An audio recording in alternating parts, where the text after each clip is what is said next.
16 صياما لم تطرق باب قصيدي يا هدهد.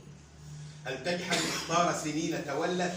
يتفلت عمر الشهر وتنساني. تنسى رمضانك رمضاني. يشخص بصر الهدهد يرمي منقارا في وجهي حتى كاد بسخط يثقب بصري. يحكي صومك هذا العام الصوم الناقص. تقصد يا هدهد شهر الصوم بعامي ليس 30 صياما. يغضب هدهد بوحي لن ينقص أياما بل ينقص إسلاما. يزيد ويزيد استسلاما. أفهم يا هدهد ربي بالرحمة جعل زكاة الفطر لتبلغ بالصوم تماما. صحح يا شاعر أنغاما. هل حرفك أعمى أو يتعامى؟ ما هذه الجرأة يا هدهد؟ كانت بالماضي يا شاعر محض زكاة الفطر، فماذا في العام صديقي عن مقدار زكاة الغدر زكاة الفجر؟ أتهذي يا هدهد؟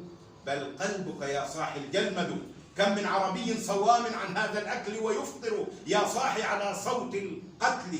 أتقصد يا هدهد؟ أقصد يا صائم عن كل حلال دون جدال. هل يقبل ربي منك زكاة الفطر؟ وإن يقبلها هل يقبل منكم يا صاحي زكاة الغدر؟ أجبني يتلعثم حرفي عزفي من ذرفي من نزفي من قذف مفاجأة صديقي في تحديقي. يصفع تفعيلاتي هدهد ألحاني.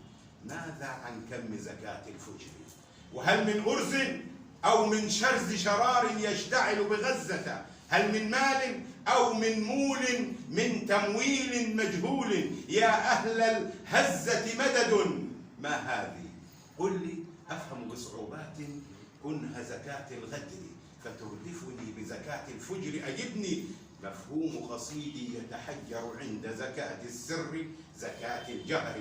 تجدد في الدين أم التلحين يحلل تسمية يا هدهد؟ يصرخ في وجه تفاعيل مقدار زكاة الفجر دفاع عن غزة بالعزة لا بالنكزة يا شاعر، أو في حفل بالهزة. أو يكفي يا هدهد في غول غلاء لا نقدر نخرج مقدار زكاة الفطر فتخترع زكاة الغدر الفجر. يباغتني زكاة العقر وزكاة الفتر زكاة الفر من الساحات لنجلس فوق موائد رحمن في الباحات.